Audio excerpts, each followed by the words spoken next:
Assalamu alaikum wa rahmatullahi ta'ala wa barakatuh, mes frères et sœurs.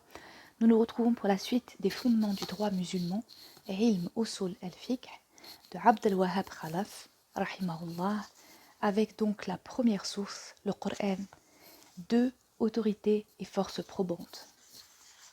Deux faits prouvent que le Coran a autorité sur les gens et que l'ensemble de ses prescriptions a force de loi. D'une part, il provient d'Allah. D'autre part, il a été transmis tel quel, sans souffrir d'altération.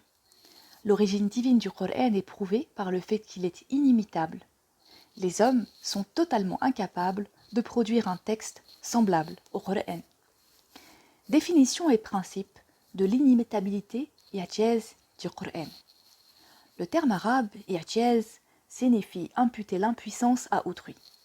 L'expression arabe suivante, ajaza ar-rajulu akhahu, veut dire un tel a prouvé que tel autre est impuissant ou incapable de faire quelque chose. Appliqué au Coran, le terme ajaza signifie que ce dernier met en évidence l'incapacité des humains à l'imiter. Trois conditions sont nécessaires pour prouver l'impuissance d'autrui. Premièrement, le défi, c'est-à-dire défier l'adversaire d'entrer en compétition avec soi. Deuxièmement, l'existence d'une raison qui pousse le contestataire au défi. Troisièmement, l'absence de tout ce qui peut l'empêcher de relever le défi. À titre d'exemple, un sportif quelconque prétend être le champion de sa catégorie et l'un de ses adversaires conteste sa prétention. Celui qui se prétend champion lance un défi au contestataire en l'invitant à se mesurer à lui ou à lui présenter quelqu'un d'autre capable de le faire. Le contestataire, bien qu'il tienne à sa position, qu'il soit en bonne santé et que rien ne l'empêche de relever le défi, lui-même ou par le biais d'un autre, se dérobe. Il avoue ainsi son impuissance et reconnaît la supériorité du dit champion. Le Saint-Coran lance un défi permanent à ses détracteurs. Ces derniers sont bien motivés pour relever ce défi et rien ne les empêche de le faire. Pourtant, il ne crée pas de texte qui puisse rivaliser avec le Coran ou l'égaler. Le défi fut lancé par le prophète, sallallahu alayhi wa sallam, quand il se déclara messager d'Allah, présentant comme preuve le Coran qu'il récitait et qui lui était révélé par Allah.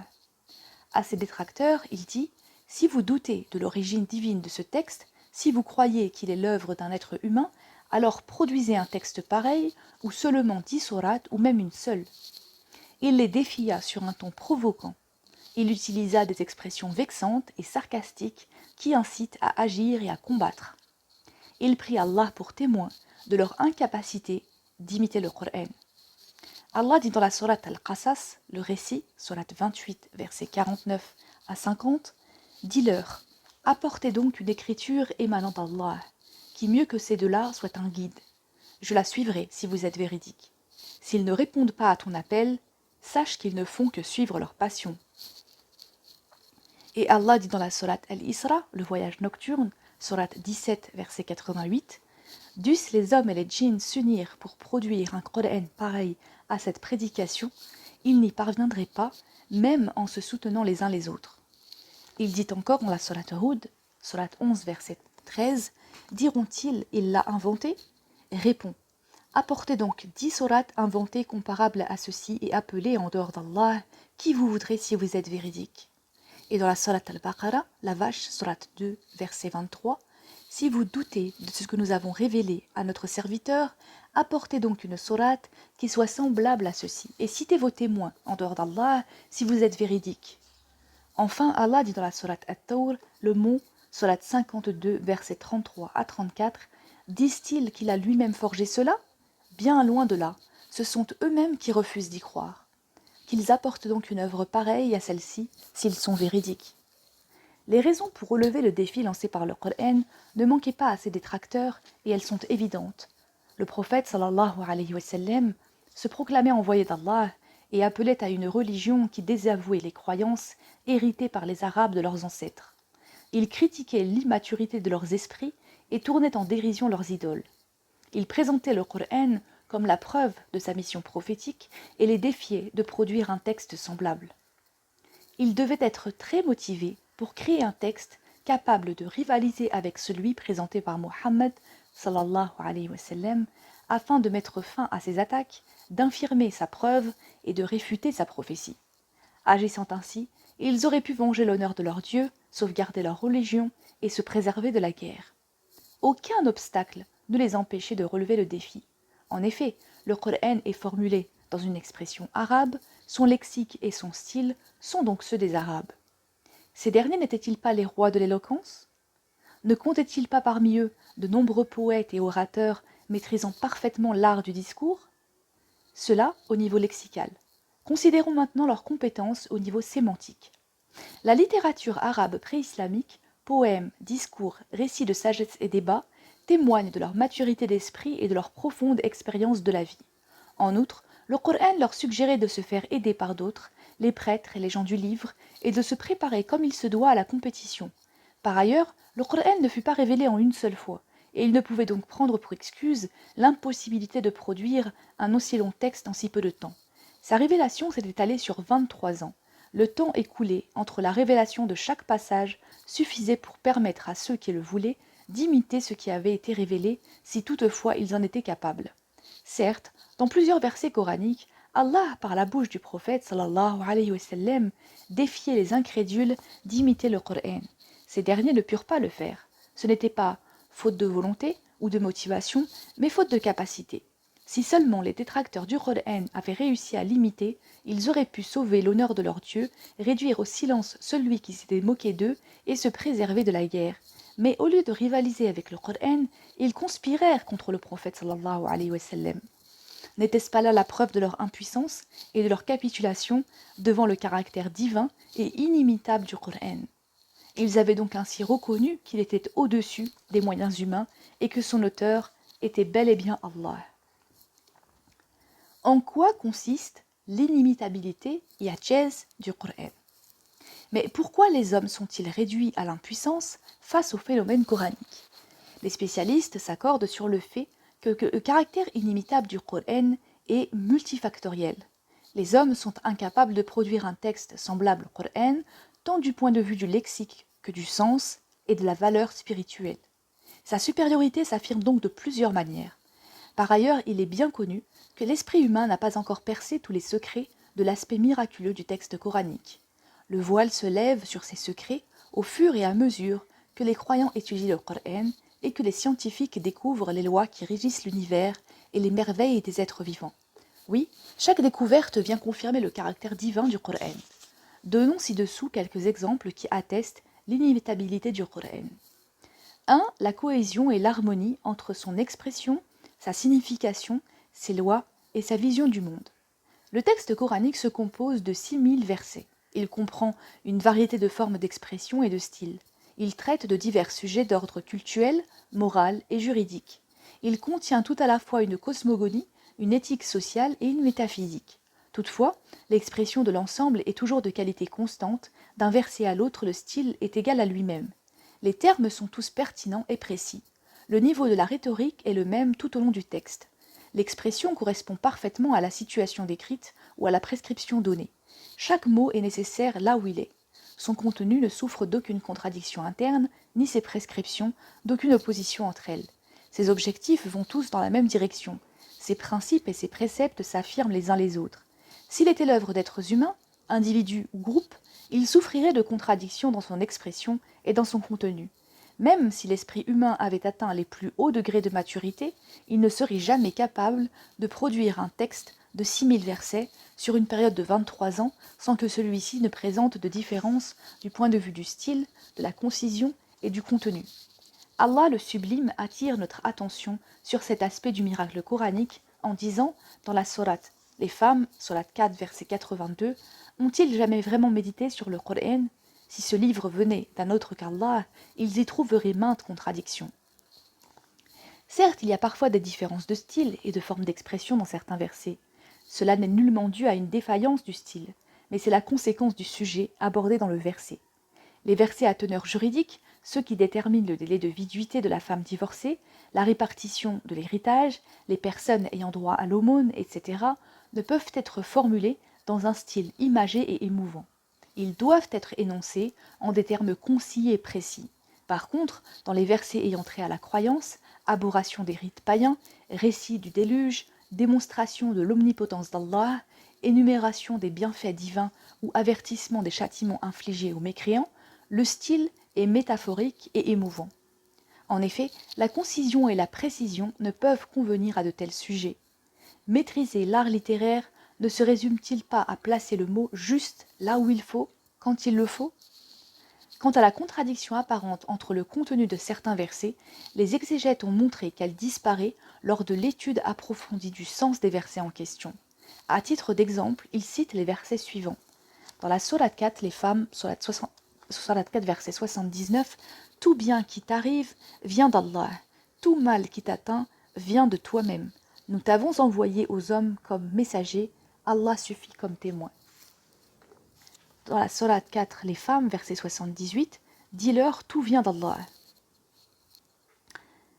Dans la Sourate 17, Sourate al-Isra, le voyage nocturne, verset 16, « Quand nous décrétons la perte d'une cité, nous lâchons la bride à ces riches qui se livrent à la perversion.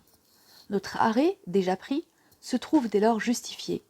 Aussi la saccageons-nous de fond en comble. » Ce verset s'oppose apparemment aux deux précédents qui certifient que Allah n'ordonne jamais de faire le mal.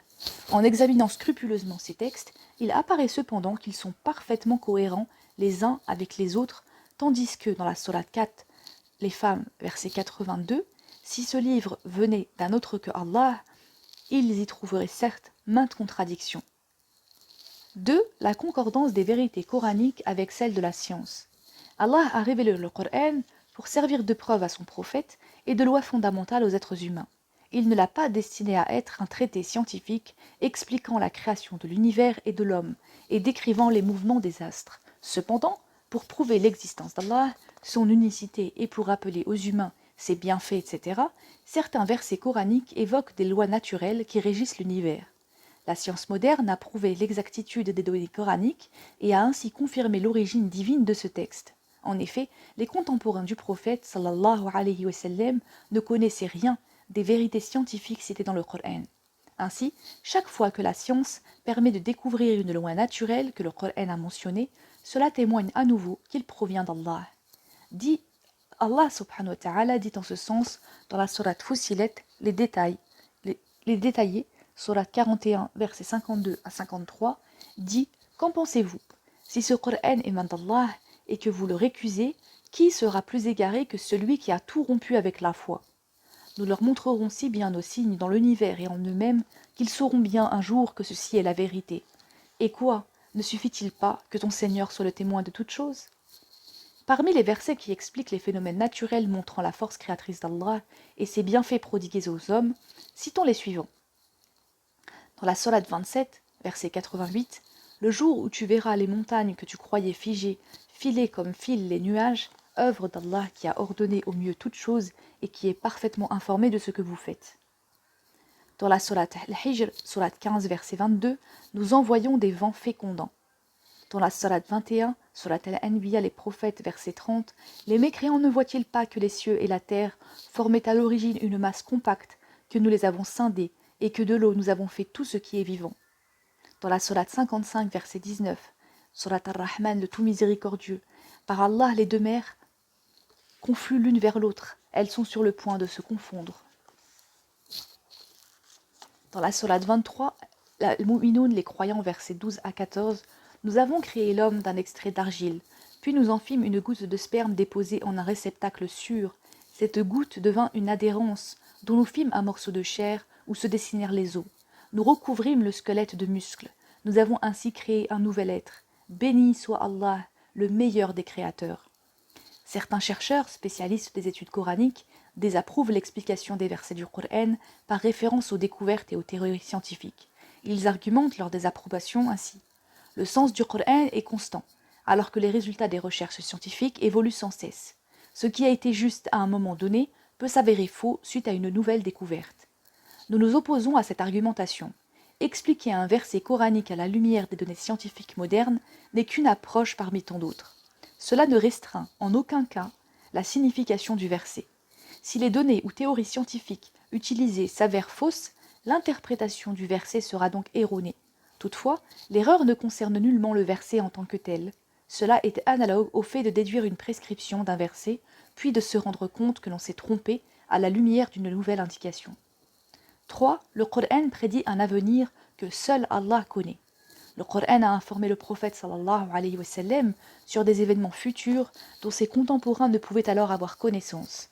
On peut citer à titre d'exemple le verset qui a annoncé la victoire des Byzantins sur les Perses.